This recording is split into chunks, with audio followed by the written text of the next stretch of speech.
I'm super excited today to have a dear friend of mine, Garr Reynolds, here with me, and we're going to just have a conversation about creativity and creative process. And I'm super excited to hear. I think a lot of people don't even know I never would have written a book if I had not met you. Really? And yes, really, because I don't know if you remember, but you sent me all of your outline that you had done for Presentation Zen. Yes. And you were like, Nancy, here's the outline. Everything I've left on the table, you just pick up. And then you kept emailing me, how are you doing on your book? How are you doing on your book? So you've really shaped me and helped me professionally. And so it's a real treat to have you here. Well, it's mutual. Yeah, so I wanted to just talk about kind of your creative process, what you're working on right now. So what are you working on that's interesting right now? Well, wait, let's go back to the creative process. And things change when you have children. Yeah, they do. And so for me, it was about 3.5 years ago now. I have 2 kids. And before, being a dink for a long time, my wife and I, professionals, and it was great because I could just do whatever I wanted. If I needed to go to Starbucks to work, I could do that, and basically waste a lot of time. And wasting a lot of time is part of the process. So my wife would say, no, that's okay, because maybe I wouldn't get anything written, I wouldn't have accomplished anything, but I went on a 5-hour mountain bike ride. But I said, that's all part of it. And I really do think it is all part of it. Yeah. The cliche is like you get ideas in the shower. I don't get many ideas there, but I do, running or biking. Yeah, or I get them on my hike. Whatever, The thing is, when you have kids, all that goes away. Little kids. I mean, people my age usually have kids in their 20s. It's different. So I'm more inspired by things because you see how kids learn and it helps you in other ways.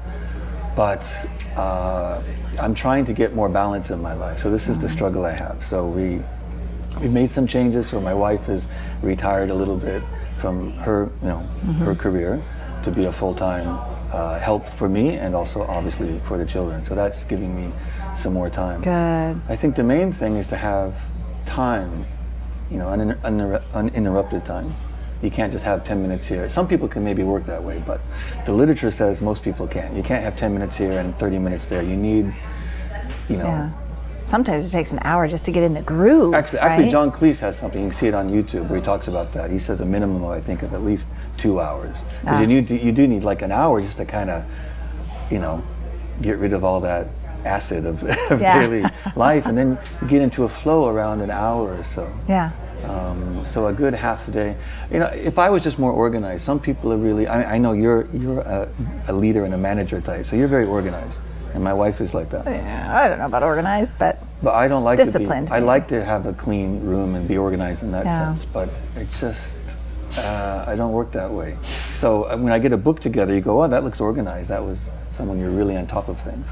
Or you've written 4 books, so you must be really organized or whatever. But it's chaotic if you look at the office, and then what finally goes onto paper is organized. But it is true. I think the creative process is chaotic. And I also think it's destructive. Like you have to create and then deconstruct it, create it and deconstruct it, reconstruct it to do a really great piece of work. Yeah, and you're never happy with the end result, and I've learned that that's okay. You always keep picking on it, huh? Yeah, well, it was Steve Jobs that said real artists ship, and you got to ship it. You can't, it's not going to be maybe perfect. Yeah. Every author is never really happy with that book. Yeah. Because it's got to get out.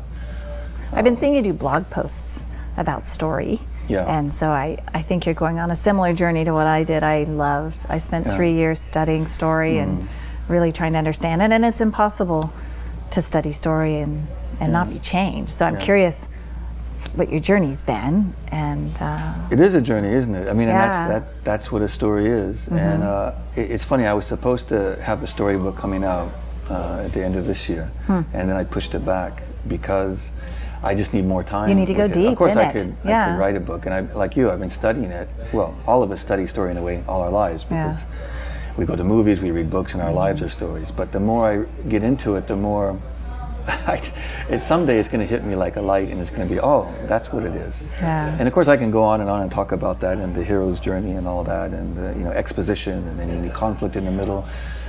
But I just feel I need more time to address the issue clearly that most people have, which is what are the elements that I can take, because I'm not writing a Hollywood script, and because some people, they'll go to a training seminar on story and they'll go, well, I don't get it. So I teach physics. So I'm supposed to start every lecture with once upon a time. which isn't the case at all. Right. But I think it's what are the elements we can take from classical storytelling and things like screenwriting, and what can we add to the presentation? Yeah. And it depends on what kind of talk it is. If it's an 18-minute short form TED talk, is it an hour? Is it a daily seminar? Is it something that teachers do where they're in there every day? Yeah.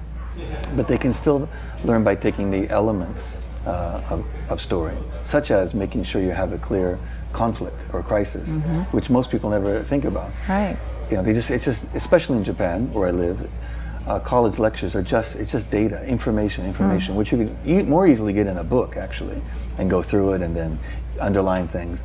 But it's just not engaging, because a real story will make you ask questions. It makes the listener ask questions. What happens next? What happens next? Yeah. I mean, it's like you've been on a blind date, you've been on a good date. The good dates are the one where, ooh, what happens next? Well, the really good dates are, enough about me, what do you think about me? But, from the audience's point of view, whether it's a college lecture or it's a movie, if the audience is engaged, they want to know what's going to happen next. Right. So that's a key thing. If you ask teachers or college professors, if they care, do you have that in your lectures, where the audience, they really want to know what happens next, how do you do that? And if they really thought about it, they go, well, no. And just recently I listened to a lecture where the professor at a prestigious school sort of brags about, most universities do this in 2 semesters. We've got 1 semester. We've got a lot of stuff to get through. Let's get through it. Can you imagine starting a date that way? Hi, nice to meet you. We have a lot to get through. We got a movie, we got dinner, we got other stuff.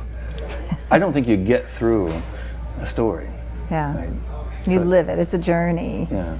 And you have to build up that tension and release using conflict or other mechanisms to make them want to see it resolve and to solve, what the conflict set up. So that's exciting. Well, it's fascinating stuff. Everyone says they're a screenwriter, right? Yeah, and everyone or write a novel. And I think everyone, I think everyone should or can. Well, that's from the movie Ratatouille, right? Anyone can cook. Well, yes, anyone can. It doesn't mean anyone should. And I guess it's the same for story. How cute! You're quoting children's. That's all I do. Movies. Quote are children's movies. They're not children's movies. Pixar makes movies for. When we first met, you're like, I don't know if I'll ever have kids, and now you're just completely smitten. Like you've just your whole life is unwrapped and then rewrapped right around these little babies. Well, I think if if you visit Pixar Studio, it looks like a bunch of kids work there. Yeah. Because there's the stuffed animals and all this stuff. So I think that's the key to life, is to never grow up. And if you ask my wife, apparently I'm doing a good job at that. But I think that's important. And you ask about creativity, I think that's a big thing. And I love what you've done with the office here, because you have to have that environment of play. And in many countries like Japan, sometimes we think that play is the opposite of work. They shouldn't. What's the culture there? They don't think it should mingle? It's changing, but the corporate culture is very corporate. So I mean, there are great companies like Recruit. I don't know, it's not really famous here, but huge in Japan. And their atmosphere is much more playful and entrepreneurial, and take risk taking, which is usually not a big thing in Japan. But I just like the physical environment here. That's a big thing. And that's why I have a really nice office. We built our own house, so I made sure I have a really nice office. Your office is beautiful. Because that's all part of it. I can't just work in a submarine.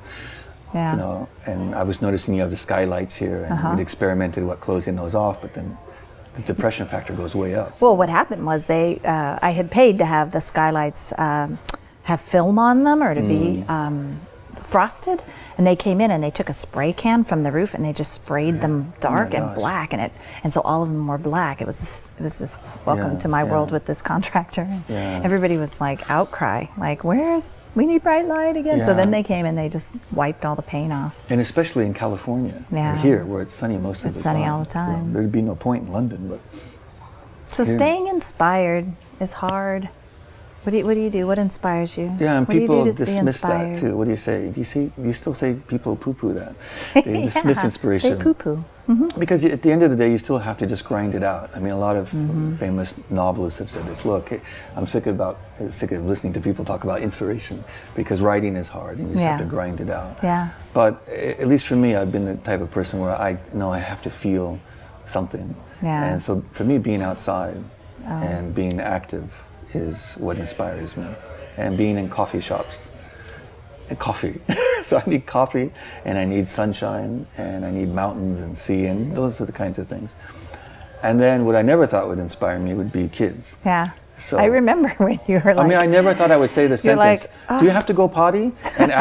And you know, I'm comfortable talking I remember a that way. conversation we had. It's like, I don't think I'm going to have kids because all my friends that have kids, their life comes to a screeching halt. Everything they talk about, everything they do is about their kids. So boring. And now you're just now completely I'm that one of person, us. boring. I'm so pleased that you've crossed the threshold. But that is the inspiring part. So I'm grooming my kids to play musical instruments so that I'll have someone to play with.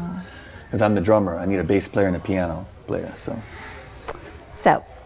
this is my last question. Yeah. If you could write your life as a story, and you're writing the next part, what does the next part of your story look like?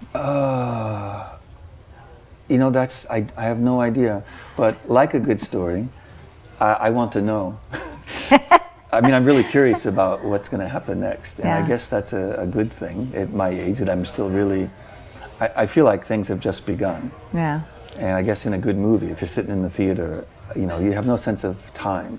Has it been 2 hours? Has it been, you know, you're just totally engaged in the story. So life is flying by right now for you. Yeah, and that's a good thing because you're in the moment, but it's a bad thing because it's, you know, fleeting. It's very ephemeral, and I think I'm aware of that. Yeah. So I want to make every moment count.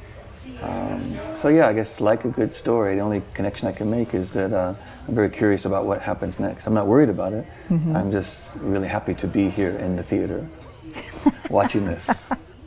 That's amazing. It's always so good to see you and getting to see your family. Yes, please come to Japan. We have a place for I'm you. coming to Japan. I will be there. So thank you. Thanks for your time. This was really fun. はい、ありがとうございます。 And same with you. Thanks, Garr. That was nice.